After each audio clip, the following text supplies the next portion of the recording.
Hey, what's up everybody? BDO44 coming at you with another video. Alright, so I was trying to determine if it made sense to make this video last night, fresh off the basketball game, Pacers versus Knicks. I don't find myself inclined to cover this playoffs. My team's not involved. I'm a Laker guy, and as you can clearly see, I'm repping today for no apparent real reason. It's not like I said, yo, they're in the playoffs, I want to show off for my team. That's not it. It's honestly going to be pretty hot today, and I wanted like clothing, and everything I got that isn't dirty is dark, so this was like the lightest shirt I could wear. But yeah, just the same, you know, I felt like yesterday's basketball game was maybe one of the best games I've ever seen. Non-Laker games. I've seen a lot of basketball in my life, man. My history goes back to like 1994, you know, and I became a basketball junkie not too long after that, and was really pretty much settled into everyday basketball watching, particularly for my team, back in like 94, 95 season. So to be so close to this basketball game yesterday, trying to determine where it lands amongst the greatest games I've ever seen, who knows, man? It's too soon. We need history to kind of really tell the story of where games land in the history books as it pertains to the greatest games we've ever seen. But what I can say is that is one of the greatest games I've ever seen. And I was very thankful that I was able to turn it on when it began. I clicked it on as they were tipping off and was able to watch the entire thing, man. And a lot of times in non-Laker games, I don't get a chance to see too much of, maybe just because I'm not interested too much, to be honest with you. But this game, I was just happening to be able to be in front of the TV when it came on and watch every second of it. And I'm telling you, man, I think that might have been the game of the playoffs without harking back to any other games that might have been great. There were some great games in these playoffs, but I can't think of a game that's better than that one. I can't think of a game that's better than that one last year either. It was just one of those magical games. Aaron Naismith, man, 8 of 9 3-point shots, 6 of 7 down the last five minutes of the game. And it was one of those situations where it's like, yo, I was looking at the score when it was like 4 minutes and 30 something seconds to go, and I said, the Pacers are down 11, but this game ain't over. I was like, it's a long shot, but this game is not over. And as sure as my name is BDL44, Aaron Naismith started just going crazy, tossing napalm bombs at that net, man. He just was unbelievable down the stretch of that basketball game. And then I think what's noteworthy for me is just understanding a couple things. The Knicks missed some free throws. We talk about this on our channel in regards to the Lakers and any other thing that we're covering. You just can't miss your free throws, man. You cannot miss your free throws. When you get to the line as much as the Knicks were able to, 40 times they got to the line, and I think they only hit like 26 of them or something like that. That's off of memory. That's just not. That's going to open the door for some of the stuff that we saw last night. I think this is also off memory, but I saw a stat that said teams that are up by 14 with, I think it was a certain amount of time left in the fourth quarter, are 977-1, and that one was last night. The Knicks blew a 14-point lead with a certain amount of time left, and we're the only team to ever do that. The Pacers, just the same, were the only team to ever overcome a 14-point deficit with that little time left in the history of basketball. So that tells you how historic that game was. But at the end of the day, you missing free throws, man, and another guy is stepping outside of his body. Those are two things that you can't let happen at the same time. If you're the Knicks, they didn't double Aaron Naismith. They need to understand in the moment that Aaron Naismith needs to be crowded out like crazy.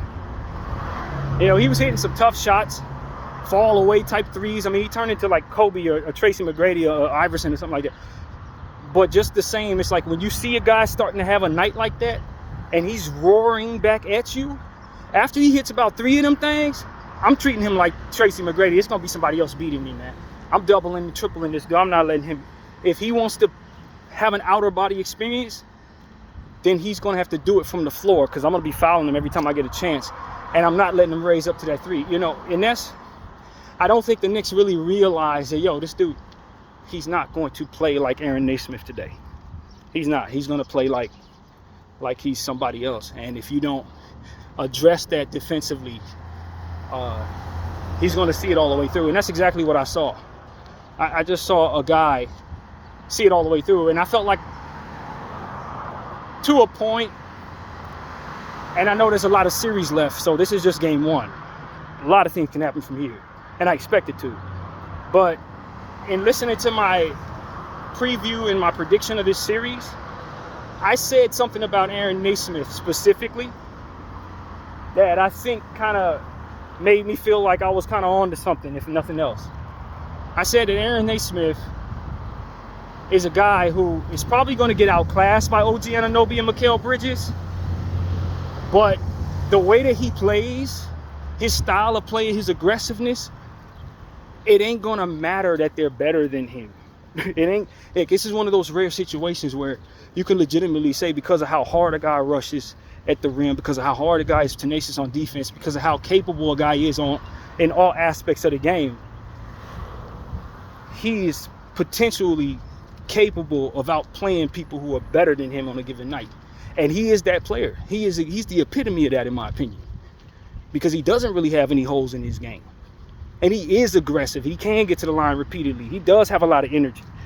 So it's one of them situations where it's like, yes, Mikal Bridges is likely to be understood to be more talented than him. Yes, OG Anunoby is likely understood to be more talented than him.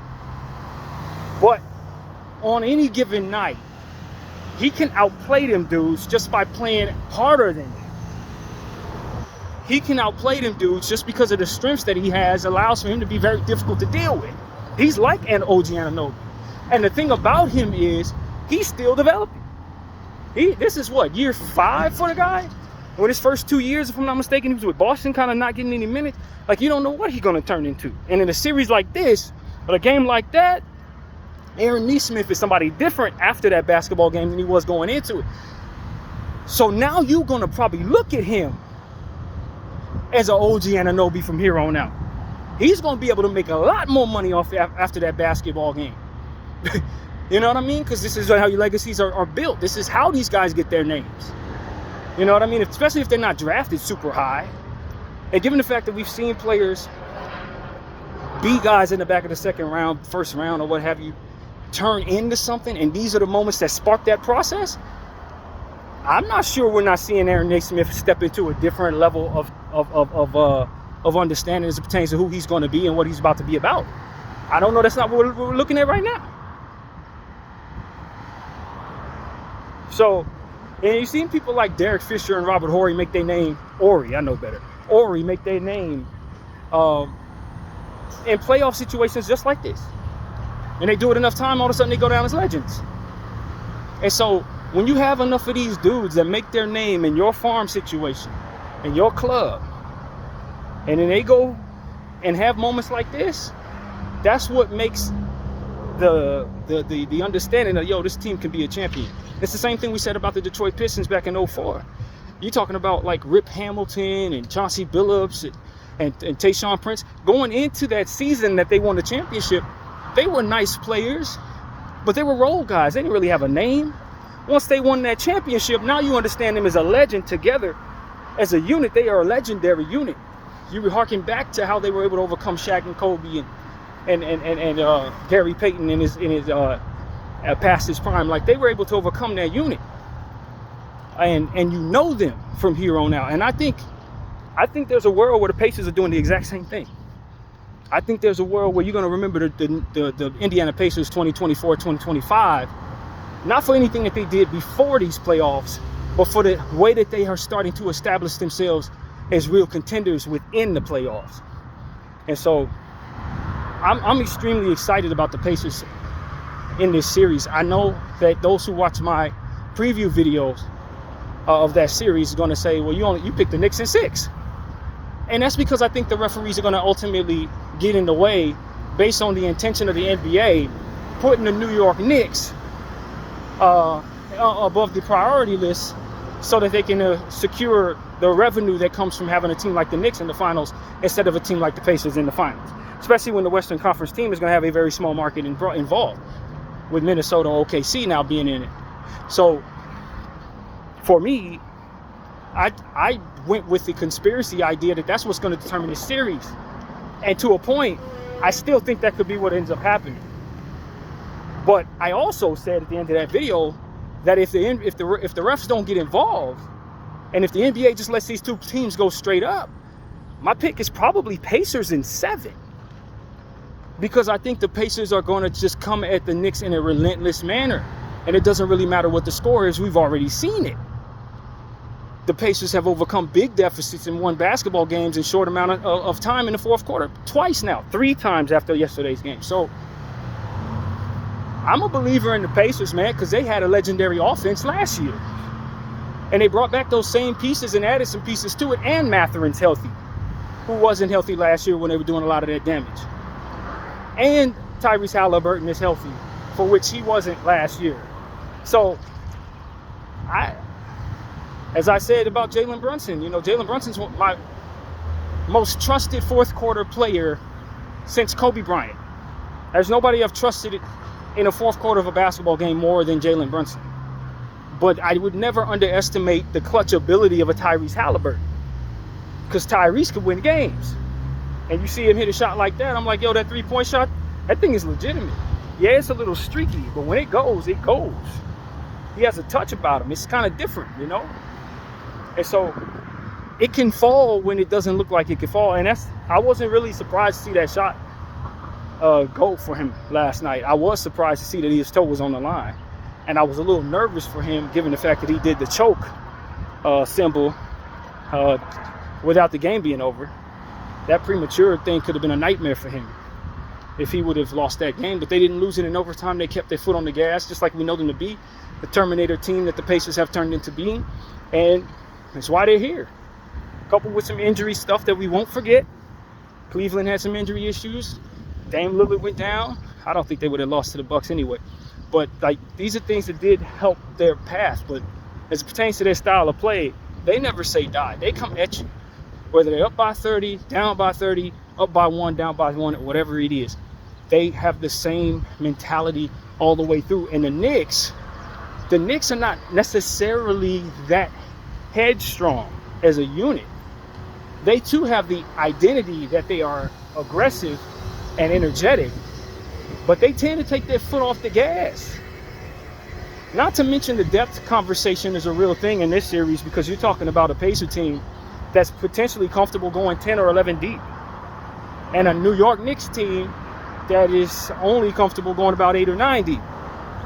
We saw DeLon Wright check into that basketball game yesterday for the first time in probably all the playoffs for the New York Knicks. And he's on the team because Thibodeau doesn't play his guys. I was listening to Jason Timpf, I believe it was, who said that he thought that Jalen Brunson was a little tired. I think that's not a hot take to a degree, because Jalen Brunson's been run a lot on this Knicks situation, along with the rest of those guys who've been run a lot in this Knicks situation. Now, on one hand, you can talk about the conditioning that comes from that. On the other hand, you can talk about a team that's ultimately tired near the end of the season after playing so much basketball. And Jalen Brunson had some injury issues throughout the course of the year. I would not be surprised if he's a little worn down, a little worn out, because this is what I've been warning the Knicks about for years. This is what the history has told them they can be concerned with, that they could end up losing because they just run out of gas. And so I wonder if that's going to be a story here. If Jalen Brunson's a little gassed, I don't think the Knicks can win this series. And the Pacers keep fresh legs on the floor regardless. And so I don't know that I don't see, after one game, a great deal of concern for the New York Knicks. Great deal of concern. Because you lost a game that you're supposed to win against a team that can play better. And you look at the stats, you look at how everything went. There was a stat that stood out. I swear I forgot what it is. I looked at those stats and I forgot exactly what it was. But both teams shot pretty well. I think the Pacers shot over 50% from both the field and the three or something like that. Craziness. But it was something, it might have been the turnovers. I don't remember exactly what stat it was, but it was a key stat that stood out. And I'm saying to myself, That I know what it was. It was the turnovers for the Pacers. 7 turnovers, 4 points conceded off of those turnovers. And we talk about Tyrese Halliburton being gifted at taking care of the basketball. This is how you get back in basketball games. You make sure every one of your possessions is quality, and you make sure that all of your turnovers turn into stops. And that's what the Pacers were able to do. If they keep that up, they're going to beat the Knicks. The Knicks are going to have to find a way to make their defense force the Pacers into conceding buckets. Because if they can't do that, this series is going to end with them on the wrong side of it.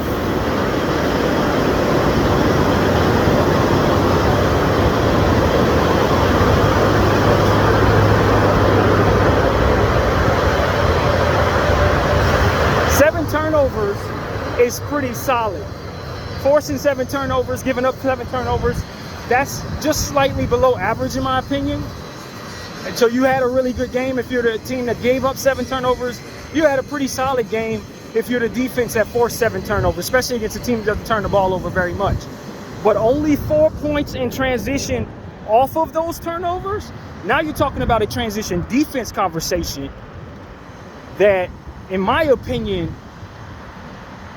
is something that could sway the tides of the entire series. Is if the Pacers can get back and keep the Knicks from getting in transition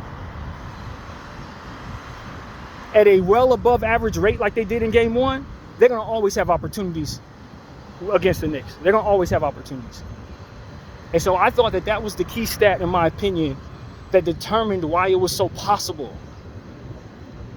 When you couple that with the opposite end, them missing a bunch of free throws, so their possessions turning into nothing because they get to the line and not hitting nothing. And then you don't turn over the ball. Or when you do turn over the ball, they don't turn into nothing either. Now you got a lot of different things that's keeping the Knicks from scoring while you got Aaron Naismith turning into Steph Curry.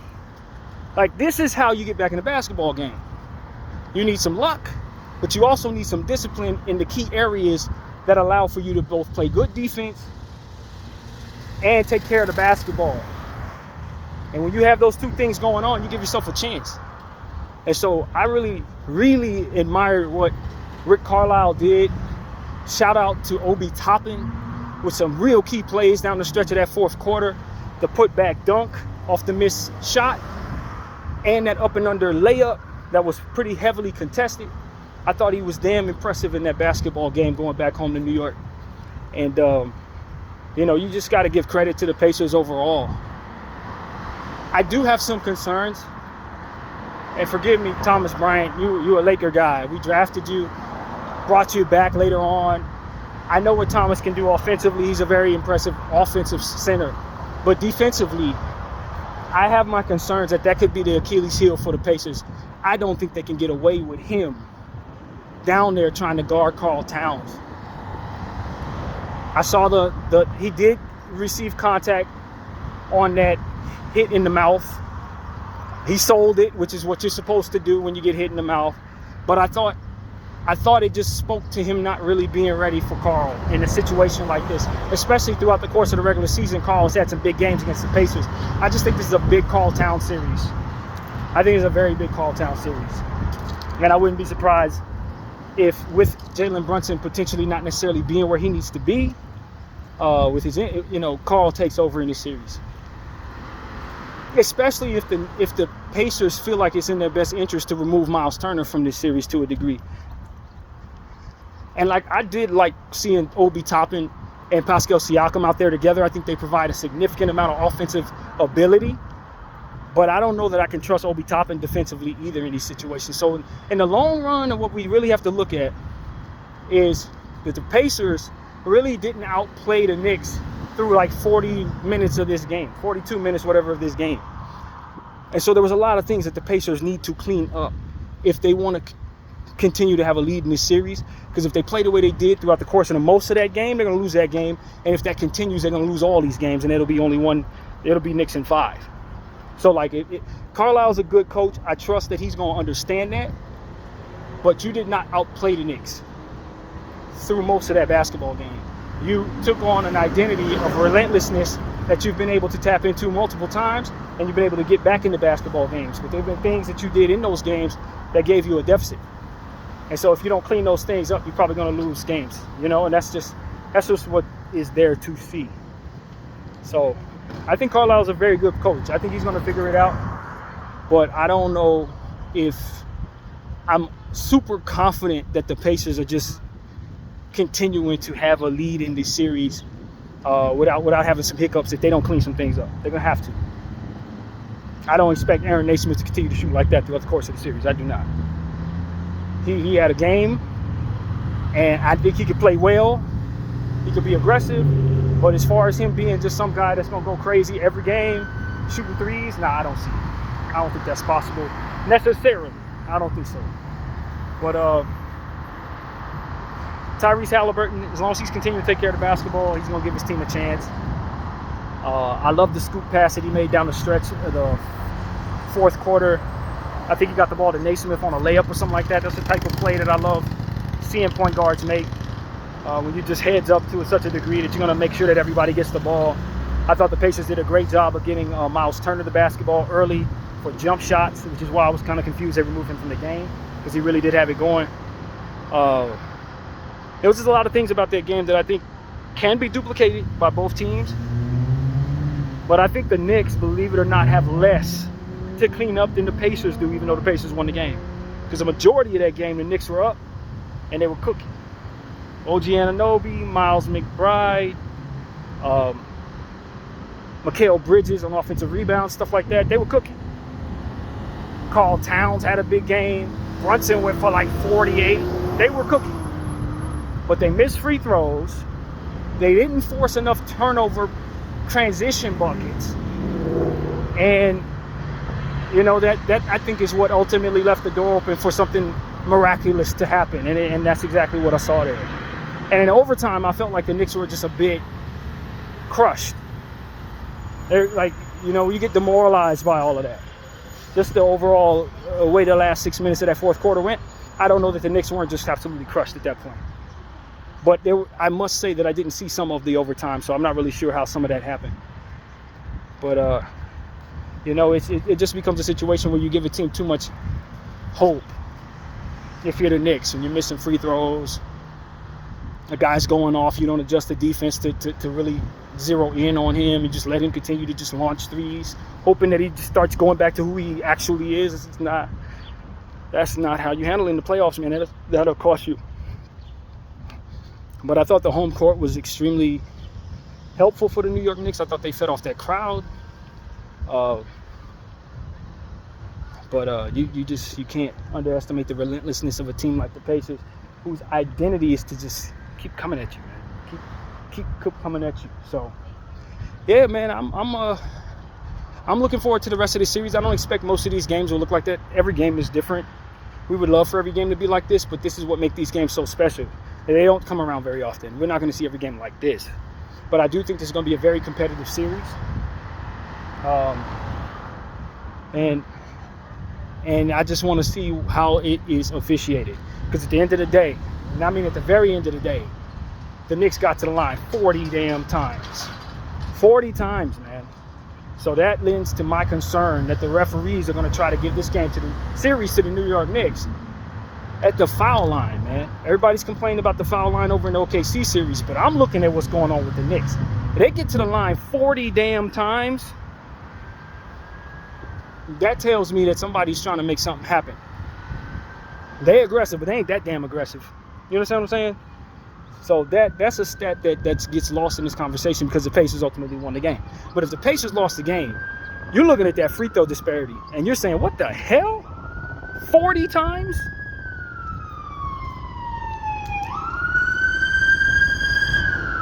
So I think my theory is still something that for the Pacers, I'm concerned about. I just think you're going to have this series stolen from you. I really do. Y'all going to have to keep your foot on their neck, and you have to overcome what I think is just going to be the NBA wanting to rig the New York Knicks into this situation by way of the free throw line. BDL 44. I thank y'all for watching.